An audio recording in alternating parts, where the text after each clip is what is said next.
Hello दोस्तों, क्या education आपके ऑनलाइन प्लेटफॉर्म पे एक बार फिर से आप सभी का हार्दिक स्वागत है। अपन ने पिछली वीडियो में बात की थी एमू बैग के बारे में और आज अपन बात करने जा रहे हैं बैन सर्किट के बारे में। जो बैन सर्किट कुछ दिखने में इस टाइप का होता है। इस इक्विपमेंट को सभी ने देखा होगा और यूज भी किया होगा। अब अपन बात करें बैन सर्किट के बारे में कि इसके सब फादर कौन थे। इसके फादर थे डॉक्टर जेम्स बैन, जो पैसे से एनेस्थेटिक थे और उन्होंने इसको मॉडिफाई किया था मेपलसन डी से।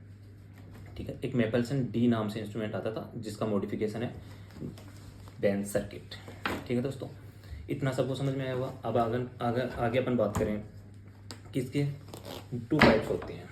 ठीक है, टू पाइप होती हैं, एक ग्रीन पाइप होती है, एक वाइट पाइप होती है। ठीक है, दो पाइप आ रही होती हैं। जो ये ग्रीन वाली पाइप है इसको अपन ऑक्सीजन से कनेक्ट करते हैं, चाहे वो ऑक्सीजन फ्लोमीटर हो या ऑक्सीजन सिलेंडर हो, इससे अपन इसको कनेक्ट करते हैं। उसके बाद अपन रिजर्वोयर वेब को चेक करते हैं कि कहीं से लीक तो नहीं है।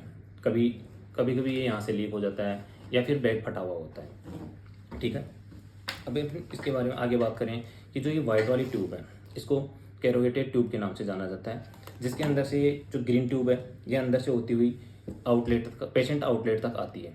ठीक है, और पेशेंट आउटलेट से अपन पेशेंट को ऑक्सीजन प्रोवाइड करवाते हैं हाई फ्लो रेट पे। ठीक है, अब इसको यूज करने के लिए अपने को सबसे पहले अपन बात करेंगे कितनी लीटर ऑक्सीजन की ज़रूरत होती है। तो कम से कम 6 से 8 लीटर ऑक्सीजन की ज़रूरत होती है। 6 से 8 लीटर पर मिनट ऑक्सीजन की ज़रूरत होती है अपने को बैन सर्किट को यूज करने के लिए। इसको एनेस्थेटिक सर्किट के नाम से भी जाना जाता है। अगर आप ओटी में जाओगे तो वहाँ पे एनेस्थेटिक सर्किट के नाम से भी इसको जाना जाता है। अब आप बोलोगे कि इसको एनेस्थेटिक सर्किट क्यों बोलते हैं, तो इसके द्वारा कुछ इनहेलेशन वाली मेडिसिन आती हैं जो एनेस्थीसिया का काम करती हैं। वो यहाँ पे जो पेशेंट आउटलेट है यहाँ पे एक मास्क लगा के उसके अंदर इनहेल डाल के और उसके बाद पेशेंट को हाई फ्लो रेट पे ऑक्सीजन के साथ इनहेलेशन दिया जाता है, जिससे पेशेंट सेडेट भी हो जाता है और हाइपोक्सिक भी नहीं होता है। ठीक है दोस्तों, इसीलिए इसको अपन क्या बोलते हैं, एनेस्थेटिक सर्किट। अब अपन इसके पार्ट्स के बारे में बात करें तो ये रिजर्वोयर बैग होता है, ये O2 ट्यूब होती है।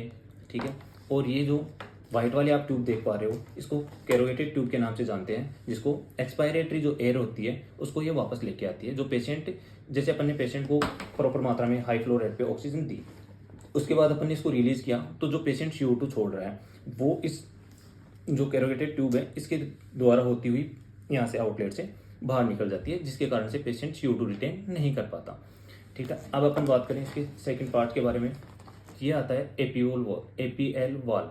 इसको APL वाल्व के नाम से जानते हैं, जिसकी फुल फॉर्म होती है एडजस्टेबल प्रेशर लिमिटिंग वाल्व।